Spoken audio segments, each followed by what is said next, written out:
Hi guys, welcome back to my channel Super Smart. So இன்னைக்கு daily aptitude seriesல வந்துட்டு group 1 2017 question paperல இருக்க next question ஆன 27th question பார்க்க போறோம். ஆல்ரெடி 26 question பார்த்திருக்கோம். அதோட சொல்யூஷன் பார்க்கணும்னா மேல ஐ பட்டன் செக் பண்ணுங்க. ஸோ இப்போ என்ன question and அதை எப்படி சால்வ் பண்ணுன்றது வீடியோக்குள்ள போய் பார்க்கலாம். ஸோ வாங்க வீடியோக்குள்ள போகலாம்.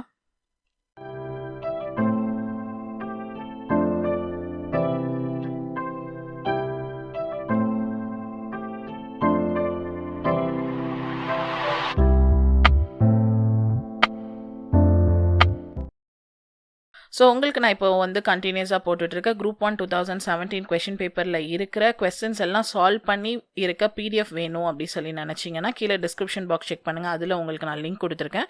அதுலேருந்து இந்த குரூப் 1 2017 கொஷின் பேப்பரில் கேட்ட 50 கொஸ்டினோட சொல்யூஷனோட இருக்கிற பிடிஎஃப் வந்து நீங்கள் பர்ச்சேஸ் பண்ணிக்கலாம். ஸோ உங்களுக்கு வேணும்னு நினச்சிங்கன்னா கீழே டிஸ்கிரிப்ஷன் பாக்ஸை செக் பண்ணுங்கள்.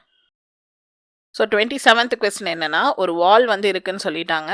அதை கன்ஸ்ட்ரக்ட் பண்ண வேண்டிய லென்த் வந்து 60 மீட்டர், பிரெத் வந்து 3 மீட்டர், அதுக்கப்புறம் ஹைட் வந்து 5 மீட்டர் அப்படின்னு சொல்லிட்டாங்க. இப்போது ஒரு வாலை கன்ஸ்ட்ரக்ட் பண்ணுறதுக்கான பிரிக்கோட லென்த் வந்து 30 சென்டிமீட்டர், பிரெத் வந்து 15 சென்டிமீட்டர், ஹைட் வந்து 20 சென்டிமீட்டர்னு சொல்லிட்டாங்க. இப்போ எவ்வளோ பிரிக்ஸ் வந்து தேவைப்படும் அப்படின்னு சொல்லி கேட்குறாங்க. ஸோ இதுக்கு நீங்கள் வந்துட்டு வாலோட வால்யூம் அப்புறம் வந்துட்டு ஒரு பிரிக்கோட வால்யூம் கால்குலேட் பண்ணி மொத்த வால்லேருந்து ஒரு பிரிக்கை நீங்கள் டிவைட் பண்ணிங்கனாலே உங்களுக்கு வந்துட்டு எவ்வளோ பிரிக்ஸ்ன்னு கண்டுபிடிச்சிடலாம். ஸோ வாலு பிரிக்ஸ் எல்லாமே என்ன ஷேப்புன்னு பார்த்தீங்கன்னா 3Dனாலே அது வந்து கியூபாய்டில், அதாவது ரெக்டாங்கிள் வந்து 3D எஃபெக்டில் இருந்தால் கியூபாய்டாக இருக்கும். ஸோ கியூபாய்டோட வால்யூம் ஃபார்முலா என்ன அப்படின்னு சொல்லி பார்த்தீங்கன்னா length into breadth into height. இதில் இன்னும் முக்கியமாக என்ன நோட் பண்ணால் இங்கே மீட்டரில் இருக்குது, இங்கே சென்டிமீட்டரில் இருக்குது.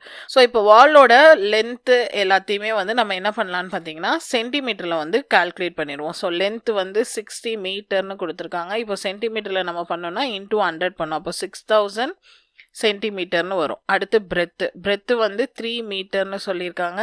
இதை நம்ம இன்டூ 100 பண்ணும்போது 300 சென்டிமீட்டர்னு வரும். அடுத்து வந்துட்டு ஹைட் வந்து 5 மீட்டரு. ஸோ மறுபடியும் வந்துட்டு நம்ம இது 100ஆல் மல்டிப்ளை பண்ணும்போது 500 சென்டிமீட்டர் அப்படின்னு வந்துடும். ஸோ இப்போ வந்து நம்ம வால்யூம் வந்து கண்டுபிடிக்கலாம். ஸோ வால்யூம் ஆஃப் வால் வந்து length into breadth into height.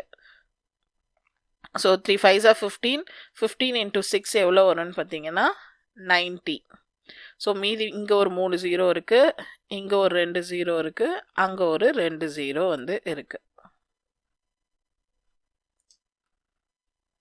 So next வந்துட்டு வால்யூம் ஆஃப் பிரிக் வந்து கண்டுபிடிப்போம். ஸோ லென்த் வந்து 30 சென்டிமீட்டர், இது வந்து 15 சென்டிமீட்டர், அது வந்து 20 சென்டிமீட்டர். ஸோ இது வந்து 600 இன்ட்டு 15. ஸோ 15 இன்ட்டு 6 வந்து மறுபடியும் 90, மீதி 2 0 இருக்கும். இதுவும் சென்டிமீட்டர் கியூப்ல வந்து இருக்குது. ஸோ இப்போ நம்பர் ஆஃப் பிரிக்ஸ் வந்து கண்டுபிடிக்கிறதுக்கு volume of wall divided by volume of brick. So volume of வாலில் வந்துட்டு 1 2 3 4 5 6 இருக்கும். டிவைடட் பை இங்கே வந்து 3 தான். ஸோ இதுவும் இந்த 3 0வும் கேன்சல் ஆகிடும். 9 1s are 9 1s are. So மீதி 5 0 இருக்கும். ஸோ எத்தனை பிரிக்ஸ் தேவைப்படுதுன்னு பார்த்தீங்கன்னா 1 lakh பிரிக்ஸ் வந்து தேவைப்படுது. ஸோ ஆப்ஷன் சி தான் வந்துட்டு ரைட் ஆன்சர். ஸோ இது மாதிரி கேட்டாங்கன்னா வால் கட்டணும், அப்போது பிரிக்ஸ் வச்சு தான் கட்டுவாங்க. பிரிக்ஸோட வாலோட வால்யூம் கண்டுபிடிச்சி டிவைட் பண்ணால் நமக்கு வந்து ஆன்சர் வந்து கிடச்சிரும். ஸோ அடுத்த சம்மை வந்து நம்ம நெக்ஸ்ட் வீடியோவில் வந்து எப்படி சால்வ் பண்ணணும்னு பார்க்கலாம். ஸோ இந்த வீடியோ உங்களுக்கு பிடிச்சிருந்தா லைக் பண்ணுங்கள், ஷேர் பண்ணுங்கள், மறக்காம சேனலை சப்ஸ்கிரைப் பண்ணுங்கள். தேங்க்யூ.